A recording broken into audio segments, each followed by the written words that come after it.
Yeah, right, everybody. I thought I'd do a bit of a post on heaters, heat mats, heat bulbs, thermostats, no different things. It shouldn't be difficult.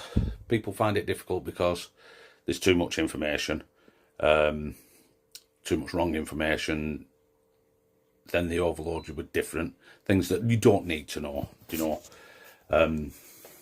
I'll try and keep it as simple as I can. Right, so we'll start with heat mats. There's a lot of people call heat mats, oh, they're dangerous, they burn it. It's very, very rare, extremely rare. Stay away from Chinese ones, like off eBay, Amazon, stuff like that. I always go for the branded ones. Avistat, Exoterra, Zoomed. I think Zoomed do them as well. The good quality ones, stick with them. You shouldn't have any problems. You can put a mat stat on them. Some people don't use stats, some people do.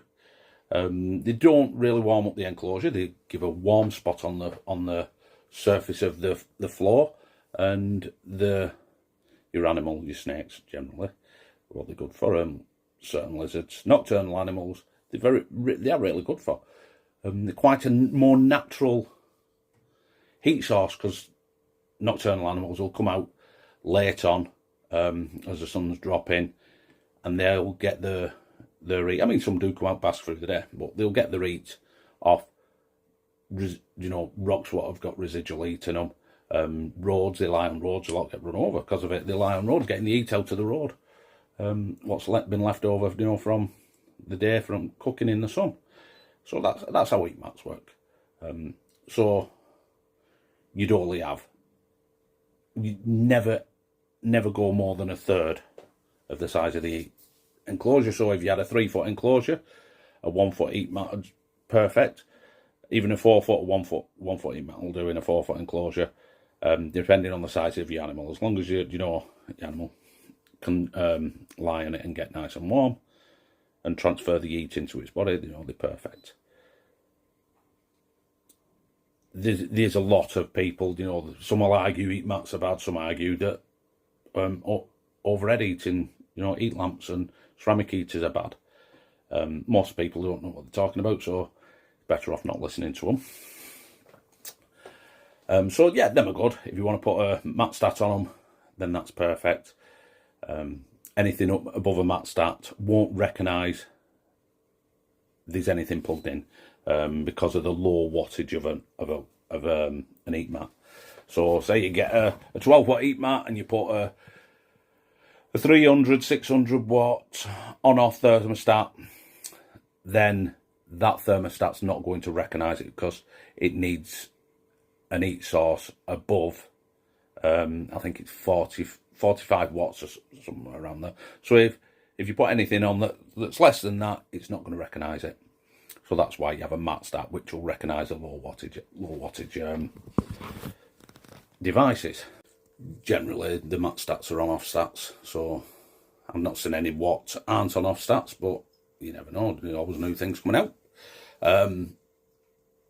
So an on-off stat, literally, just once it gets to temperature, it switches off. If it drops below, it switches back on. Mat stats generally, some people put the sensor on the mat. I don't really see any benefits in it, but it's entirely up to you. If you think it feels safer, then you can do that. I generally have them hanging in the middle of the tank, along the back, middle sort of level of the animal. And what that does, if the external temperatures get really hot, then it can switch that mat off. Because heat mats don't give off that much air temperature, like I said, but they do give off a little bit, so that's what the mat stats are for. Then you get the higher wattage, like for ceramic heaters, so 300, 600 watt on-off stats. Then you get a pulse stat, which is the very precise. Them are really made for ceramic heaters again. And they'll just pulse, and that pulse will shorten, and the gaps in between it will lengthen, so it it cools it down in that kind of way, and it keeps the temperature then, and it'll hold the eating element at a specific temperature. Then you get a dimming thermostat, which that's what I use all the time. You can use them on literally anything, you know, apart from mats, because it won't recognise the wattage. Usually the 600 watts, depending on what brand you get. So them are ideal for heat lamps. So like a dimming switch, what you'd have on your lights in your house, it dims the bulb down so there's less heat coming out of it, and it holds it there. It'll find that nice temperature and it'll just hold the bulb there. And if you open the enclosure, it will come on full whack, you know, because you've just let all the heat out of it. So then it comes on full. Then once you close the enclosure, it starts warming up, and then it might go off as it finds that level. So it's because it's on full, it's letting loads of heat out, and then once the sensor realizes that, oh, it's getting warm in here now, it starts turning down. But it might take a couple of minutes for the actual heat lamp to cool down. So it might switch it right back off, and then as it starts, it'll switch it back on and find that balance then. And pulse stats do exactly the same. But you don't really see a pulse stat because they're on a ceramic heater, which don't emit light. So then you've got your bulbs. I'll show you a quick setup of one of these. So yeah, should always have them guarded, because you don't want you to burn your animal. And then I preferably have them in the middle, and then you've got your cool end. So what that heater's doing there, it's emitting heat, and it emits infrared.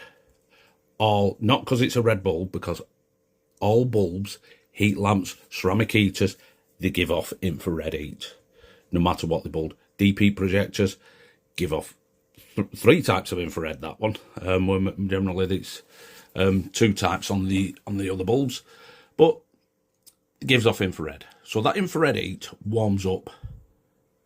It warms up the floor of the enclosure, the sides of the enclosure. If there were a rock there, the rock would warm up. So you've got all that heat coming from this side and coming across.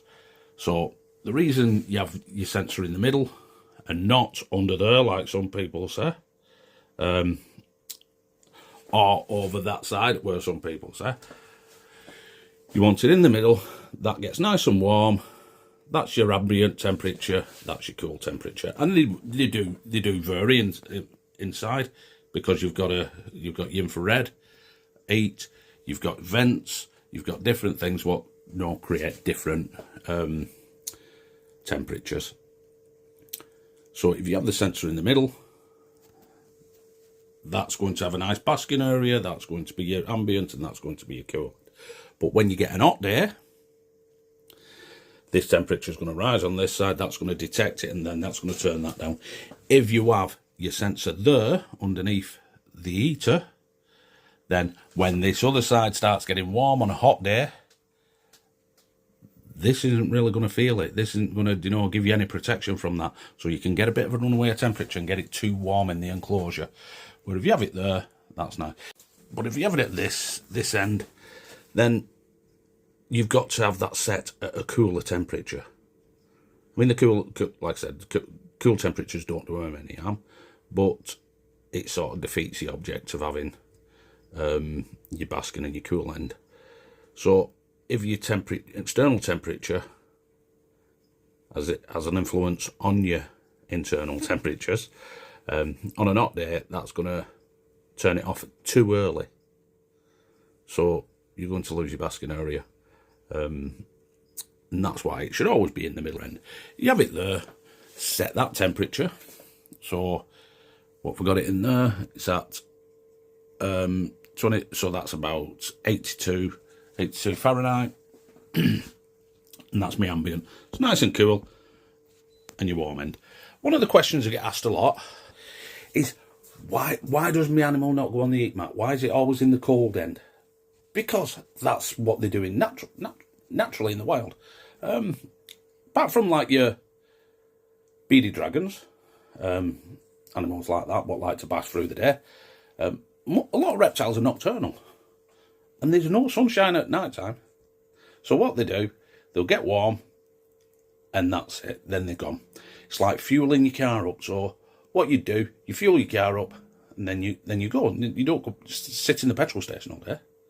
And that's what they're doing. They fuel themselves up, get the immune system up and running. It doesn't have to be difficult. You just you'll read up. You've got to have your basking temperature at this. You've got to have your cool temperature at that. You've got to all rubbish. Ignore it, because you cannot. It is impossible to do it. Maybe if you had a 20-foot enclosure, then you could, manage them. But you'd have different thermostats, different heaters. You don't need that. Just for you one pet, you're better off one sensor, one thermometer in the middle, and monitor that, and your thermostat will do all the work for you. To have an understanding of the infrared heat, what comes from bulbs, and all bulbs give it off. It's like when you go out on a hot day, nice and warm, but you step on a pavement, it burns your feet. You step on sand, it burns your feet. That is the influence of infrared heat, what comes from the sun, and that's similar to what bulbs give off. So objects around it will get warmed up, and they work like a radiator, and they warm that area up as well. So you've got to calculate all this, and that's why you should have your sensor at the centre of the tank. It's the safest, the best way. It prevents runaway temperatures, which are sort of more dangerous than actually being cool. So you've got to take everything into account when to understand the heat. But it's not difficult. You just have that sensor in the middle of the enclosure, and that does everything for you. Well, when you've got heat mats, it's less relevant. You should always have a thermostat. I always recommend a thermostat on anything. But if you've got heat lamps, ceramic heaters, deep heat projectors, them kind of heaters, you've got to have a thermostat. You get one hot day, that animal could be dead when you go off to work, have a hot day, you come back in, and your animal's passed away. Heat exhaustion. There's a lot of myths what go around about a lot of things actually, but infrared heaters. All bulbs are infrared. It's not about the colour; it's about the heat that's emitted from them. So clear bulbs, ceramic heaters, deep heat projectors, they all give off infrared heat. Now there were some studies done. I think it was in Bradford University. Could have been Leeds University. I know it was up that way. I read it quite a while ago now. Now, when this was done, a lot of people sort of, infrared are bad for them, but without understanding what the studies was and what infrared actually is. This study was done on bearded dragons, and because beardies they like to bask, they get right under the heater, they love eating. So as they get older and older, their eyes go bad. So you might have a beardie that lives till 10 years old, and its eyes might start going bad. It might live, But that, you got to compare that to animals in the wild. Do these bearded dragons live to that age in the wild, which they wouldn't do? They've got predators, they've got diseases. It's all different things, they get injured. It's just, they have a lot easier life in captivity.